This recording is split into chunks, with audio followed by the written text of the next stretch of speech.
नमस्कार, स्वागत है आपका। आप देख रहे हैं हमारी खास पेशकश हर तस्वीर में कहानी है। मैं हूं आपके साथ सुमित झा। नालंदा की बालूशाही और बाढ़ की लाई आमों खास की पहली पसंद है। बिहार के मुख्यमंत्री नीतीश कुमार को इन मिठाइयों का स्वाद इतना भाता है कि वो भी इसका लुत्फ उठाना नहीं भूलते।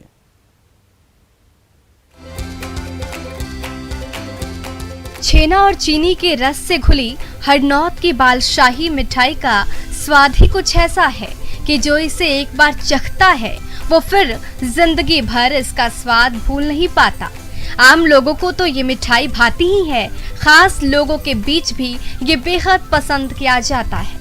बिहार के मुख्यमंत्री नीतीश कुमार को रस से घुली बालशाही का स्वाद इतना पसंद है कि वो जब भी नालंदा दौरे पर आते हैं इसका जायका लेना नहीं भूलते। हरनौत चौक पर 50 साल से भी ज्यादा पुरानी मिठाई की इस दुकान पर हर दिन माहिर कारीगरों के हाथों से बालशाही मिठाई तैयार की जाती है।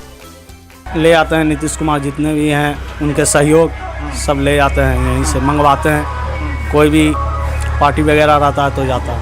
उनके सहयोगी लोग जैसे हैं रविकांत बाबू हैं, छोटे जी हैं, रोशन जी है, मिठाई ले जाते हैं हमेशा फंक्शन में।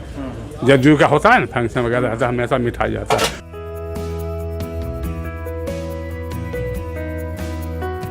रस में घुले बारीक दानों को ये माहिर कारीगर दोनों हाथों से लाई को आकार देने में जुटे हुए हैं।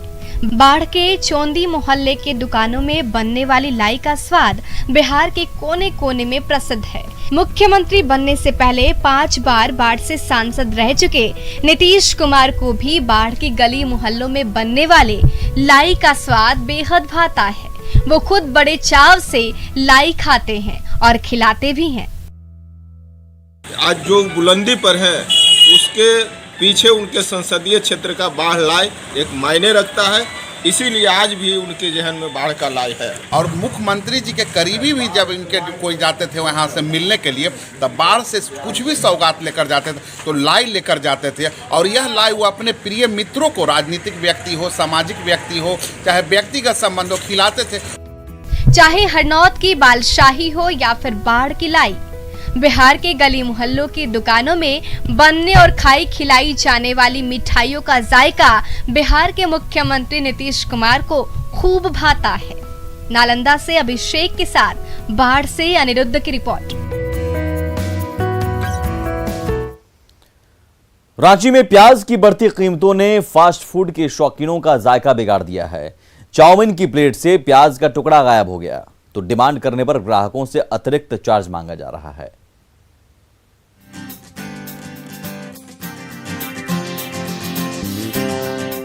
रांची के चौक चौराहों पर सजी फास्ट फूड की दुकानों पर स्ट्रीट फूड के शौकीनों का तांता लगा हुआ है। एल्बर्ट इक्का चौक पर खुली चाउमीन की इस मशहूर दुकान पर कई राहगीर चिकन पराठा और पनीर चिली की थाली पर टूट पड़े हैं, तो चिकन बिरयानी और चाउमीन के चाहने वालों की भी कमी नहीं है। लेकिन प्याज के बढ़ते दाम ने फास्ट फूड बनाने और खाने वालों का जायका ही बिगाड़ कर रख दिया है।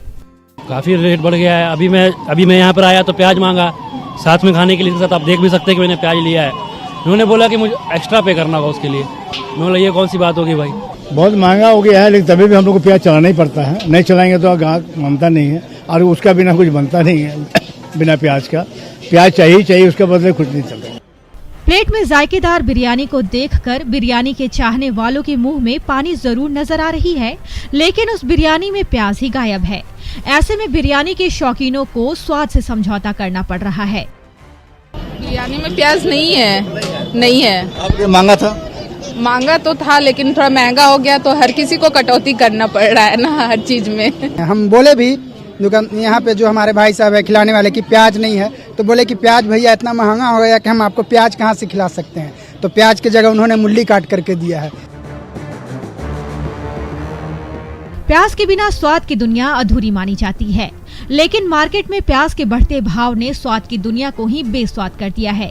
इसका खामियाजा खाने पीने के शौकीनों को भुगतना पड़ रहा है, तो इससे स्ट्रीट फूड की स्टॉल लगाने वाले दुकानदार भी परेशान हैं।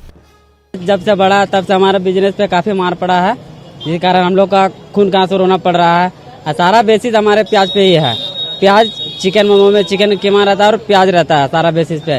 जिस कारण महंगाई ने हमें बहुत सारा मार रहा है, जिसके हम लोग दूसरों को खिलाते पर हम लोग खुद भूखे रहते हैं। जैसे जैसे प्याज का भाव आसमान छूता जा रहा है, वैसे वैसे खाने की थाली से प्याज का टुकड़ा गायब होता जा रहा है। जाहिर है प्याज के बिना फास्ट फूड का जायका भी बिगड़ता जा रहा है। संजय सिन्हा, न्यूज़ 18 रांची। दरभंगा की जानी मानी मिथिला कलाकार दुलारी देवी ने मिथिला पेंटिंग को कामयाबी का कैनवास बना दिया है, जो दूसरे मिथिला कलाकारों को भी राह दिखा रहा है।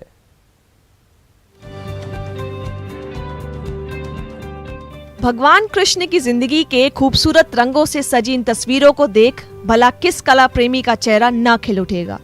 मिथिला की मिट्टी से उपजी इस कला ने बिहार की धरती की सौंधी खुशबू पूरी दुनिया में फैलाई है। सबसे पहले राम सीता विवाह के समय मिथिला की महिला कलाकारों ने हर दरो दीवार को मिथिला पेंटिंग के खूबसूरत रंगों से भर दिया था। तब से मिथिला पेंटिंग के आकर्षक चित्र देश और दुनिया के कोने कोने में पसंद किए जा रहे हैं, तो इन रंगों को उकेरने वाले कलाकारों का भी पूरी दुनिया में सम्मान हो रहा है। तो काज को कहबै छलिए त अंगना नीप लै छलिए, एकटा लकड़ी से बनबै छलिए, कतो माछ कतो सुगा जे हमरा नहीं अबै छले। मछुआरा समुदाय से आने वाली मधुबनी के राटी गांव की दुलारी देवी ऐसी ही मिथिला कलाकार है, जिनके रग रग में मिथिला पेंटिंग के रंग समाये हुए हैं। तभी तो पद्मश्री जैसे ही प्रतिष्ठित अवार्ड देकर उन्हें ही नहीं मिथिला पेंटिंग का भी सम्मान किया गया। हम दाई के काज करै छलिए पद्मश्री महासुंदरी देवी घर में, और कर्पूरी देवी हमरा रखने छले थे। उ भेदभाव नहीं बुझे छलखिन है।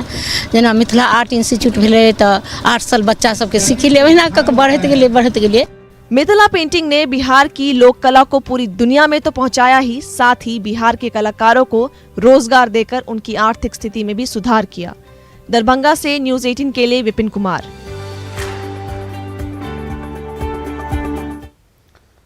और बिहार की 2 इंजीनियर बेटियां पढ़ लिख कर नौकरी के बजाय मशरूम की खेती से आत्मनिर्भर बन रही हैं। पिता की नौकरी जाने के बाद दोनों बेटियों ने ऐसा कदम उठाया जो हर किसी के लिए मिसाल बन गया है।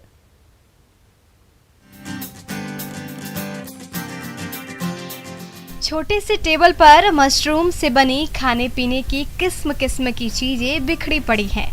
बटन मशरूम के सूखे टुकड़े पैकेट में बंद हैं। मशरूम से बना बिस्किट का जायका मजेदार है, तो चटकदार खाने के शौकीन को मशरूम से बने अचार का स्वाद भी खूब भा सकता है। मशरूम से बनी टॉफी और मिक्सचर से लेकर बूंदी की कई वैरायटी भी ग्राहकों का इंतजार कर रही है।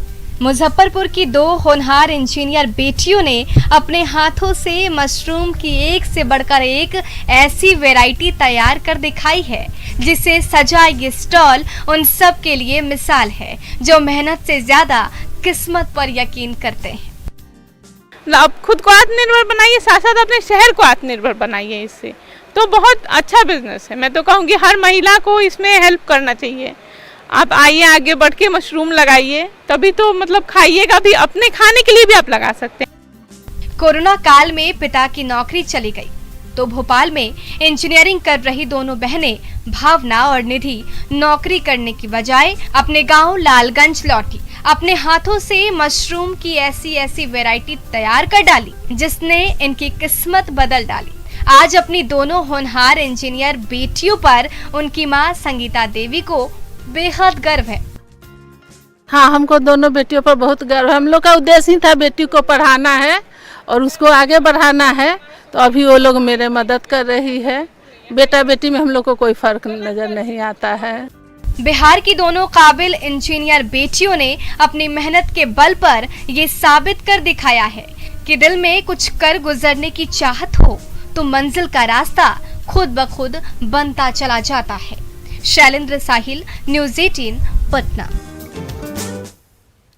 झारखंड की बेटियां हॉकी की दुनिया में डंका बजाने के लिए दिन रात पसीना बहा रही हैं। सिमडेगा में होने वाले नेशनल चैंपियनशिप में गोल दागने के लिए प्रैक्टिस का दौर जोरों पर है।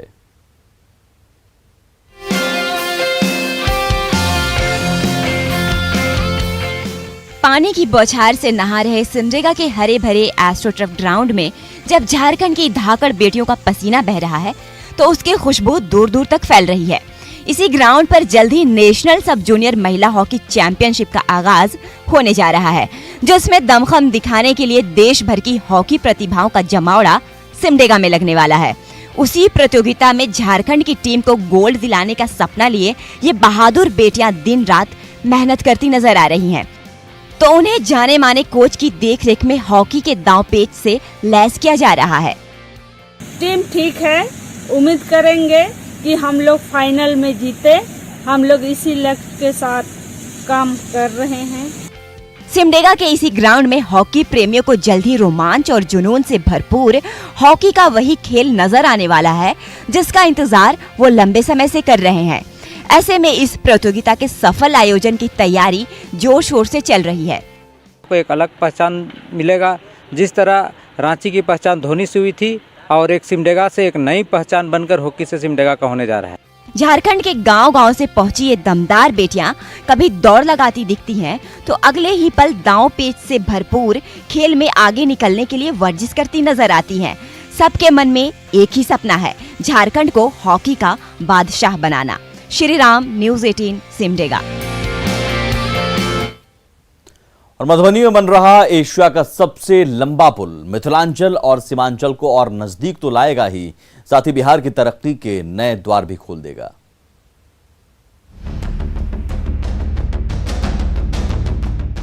मधुबनी के भेजा घाट से सुपौल के बकौर घाट के बीच जब कोसी नदी पर एशिया का सबसे लंबा पुल बनकर खड़ा हो जाएगा, तो मिथिलांचल से सीमांचल के बीच आवाजाही और आसान हो जाएगी। भारतमाला प्रोजेक्ट के तहत national highway authority of India की देखरेख में इस प्रोजेक्ट का काम तेजी से चल रहा है। 12 किलोमीटर लंबे इस पुल के निर्माण पर 1300 करोड़ रुपए से भी ज्यादा की लागत आने की उम्मीद है, जिसे जल्द से जल्द पूरा करने के लिए मजदूरों और इंजीनियरों की टीम दिन रात मेहनत करने में जुटी हुई है। अभी हम लोग अगर जाना चाहते हैं तो यहाँ से अन्य संतावन निर्मली भपटियाई होते हुए जाते थे, और अभी जैसे यहाँ से हम लोग जाना चाहेंगे तो सीधे 9 किलोमीटर में सुपौल जाएंगे। अभी 75 किलोमीटर दूरी तय करके हम लोग सुपौल जाते हैं।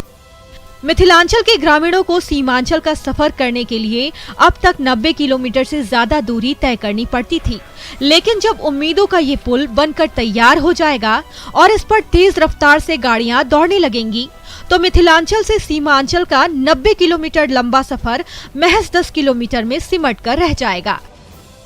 कनेक्टिविटी है मधुबनी का और इसका सुपौल का है, और ये दूरी कम पड़ता है NHA से। वो NHA से 110 किलोमीटर है, इधर ये अपना NHA से इस दूर जाने से आपको कम से कम 80 किलोमीटर का डिफरेंस आएगा। वो दिन दूर नहीं जब सालों से बाढ़ की विभीषिका से जूझ रहे मिथिलांचल और सीमांचल की तस्वीर बदलेगी और यहाँ के बाशिंदे भी एशिया के इस सबसे लंबे पुल से होते हुए विकास के रास्ते पर सरपट दौड़ सकेंगे। अमित रंजन, न्यूज़ 18, मधुबनी।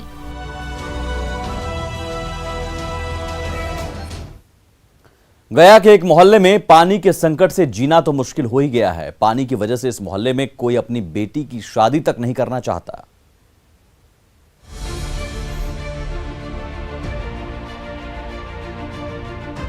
अभी गर्मी की शुरुआत भी नहीं हुई कि गया के बागेश्वरी बम बाबा मोहल्ले के इस इकलौते कुएं ने जवाब दे दिया।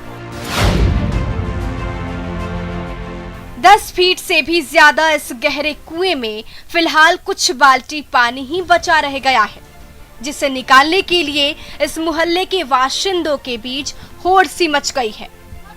एक तरफ इस कुएं का ये हाल है तो नल जल योजना की पाइप से भी एक बूंद पानी नहीं निकलता। सालों भर पेयजल संकट से जूझते रहते इस मोहल्ले को ऐसा अभिशाप मिला है कि यहाँ कोई अपनी बेटी की शादी तक नहीं करना चाहता। बहुत दिक्कत होता है, अपना स्पेशल टैंकर लेना पड़ता है पैसा देके। नहीं यहाँ पानी कोई व्यवस्था है, न कोई चीज की व्यवस्था नाम का ये वार्ड में कुछ है ही नहीं। दिक्कत यही है कि पानी नहीं मिल रहा है, हम लोग नहाए फिर भी नहीं, पानी बाहर पानी ना है तो ऐसे बैठल है। इस मोहल्ले की गली गली में लाखों रुपए खर्च कर नल जल योजना की पतली सी पाइप तो जरूर बिछी हुई है, लेकिन आज तक इस पाइप से एक बूंद पानी के दर्शन तक नहीं हुए। तो एकमात्र कुआं भी यहाँ के लोगों की प्यास बुझाने में नाकाम साबित हो रहा है। न्यूज़ 18 के सवाल पर गया नगर निगम ने पेयजल संकट जल्द से जल्द दूर करने का आश्वासन दिया है। इस बार हम लोग उसको देखते हुए 40 एचपी का बोरिंग जो है वारिस नगर में वो रेडी है। उसको मतलब अगले 3 से 4 दिन को रेडी करके पानी उसमें जोड़ देंगे, तो हमको लगता है दिक्कत नहीं होना चाहिए। अब सवाल ये है कि विकास की रफ्तार के दावे के बीच आखिर कब तक ये लोग बूंद बूंद पानी के लिए तरसते रहेंगे और कब तक सरकार की महत्वाकांक्षी योजना का लाभ इन तक पहुंच पाएगा। एलएल नीली, न्यूज़ 18 गया। बगहा की हुनरमंद बेटियां अपने हाथों से केले के रेशों के जरिए कमाल की कलाकृतियां कर रही हैं, जिसकी डिमांड धीरे धीरे देश के कोने कोने में बढ़ती जा रही है।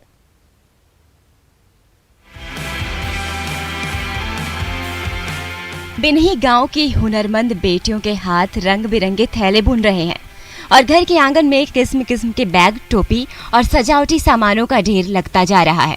देखकर अंदाजा लगाना मुश्किल है कि ये केले के छिलके से बने हैं, जबकि सच्चाई यही है। बिन्ही गांव की बेटियां जब केले के छिलके से बने कोमल रेशों पर बारीक बुनकारी का कमाल दिखाती हैं, तो एक से बढ़कर एक कलाकृतियां आकार लेती जाती हैं। वाकई केले के रेशों का इस्तेमाल कर इन बेटियों ने सबको मंत्रमुग्ध कर दिया है। केले से के बैग और टोपी, लड़ी, गेट सब किस चीज़ बना रहे हैं लोग, और हम लोग चाहते हैं लोग कि अच्छे से अच्छे बिक्री होके और हम लोग बनाकर बेचना चाहते हैं। केले के रेशों से खूबसूरत थैले और मेजपोश बनाने का कारनामा करने वाली इन बेटियों के चेहरे पर आत्मविश्वास की झलक साफ नजर आ रही है।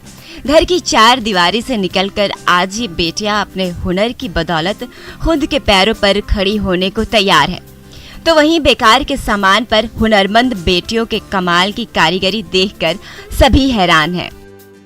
एक रोजगार हम लोग को मिल जा रहा है। इस तरह बेकार में हम लोग घर पर बैठे रहते थे लोग, ये रोजगार मिल जा रहा है, अपना काम भी कर लेते हैं लोग। और मैडम जो है वो बहुत अच्छी हैं, वो हम लोग के साथ हैं, इसमें मदद कर रही हैं। बिहार का तो पहला आप एग्जाम्पल देख लीजिए, जो केले के थम आप फेंकते हैं, उस केले के थम से बैग जो मिसयूज सामान है उसको भी हम लेके काम कर रहे हैं। और आने वाले समय में एक मेला लगेगा और मेले में दिखाई पड़ेगा कि हम कितने आत्मनिर्भर बन रहे हैं। केले के रेशों से बने ये थैले प्लास्टिक का इस्तेमाल रोकने की मुहिम को तो सफल बना ही रहे हैं। बिहार की बेटियों की ये कारीगरी आत्मनिर्भर भारत का सपना भी साकार कर रही है। मुंडा राज, न्यूज़ 18 बगहा।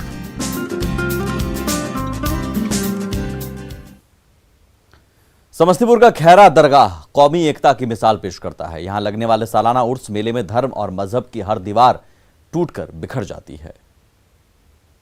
तो बनेगा न मुसलमान बनेगा, इंसान की औलाद है, इंसान बनेगा। मशहूर शायर साहिर लुधियानवी ने इन शब्दों के जरिए धर्म और जात पात से ऊपर उठकर इंसानियत को सबसे बड़ा धर्म बताया था। रोसड़ा का ये खैरा दरगाह भी ऐसा ही संदेश देता आ रहा है। यहाँ उस समय धर्म और मजहब की सारी दीवारें टूट जाती हैं, जब 3 दिन तक चलने वाले सालाना उर्स मेले में हर मजहब और समुदाय के लोगों के कदम चादर पोशी करने के लिए बाबा खास की दरगाह की ओर बढ़े चले आते हैं।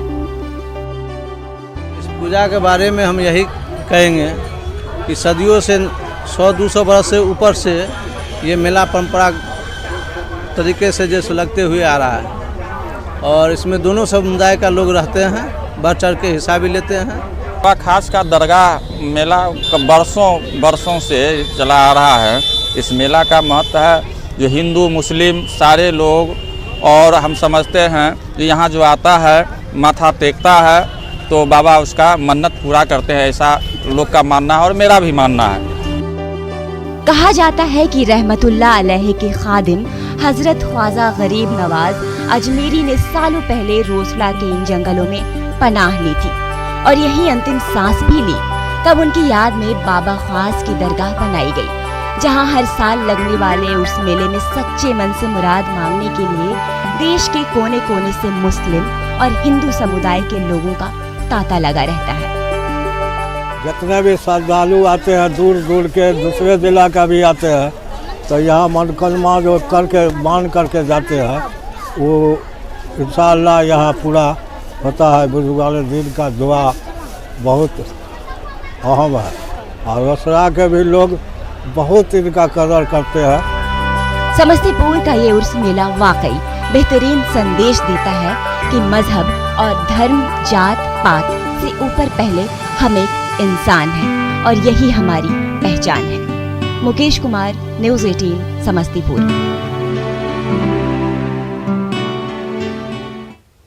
और इसी के साथ इस खास पेशकश में बस इतना ही। आगे भी खबरों का सिलसिला लगातार जारी है। नमस्कार।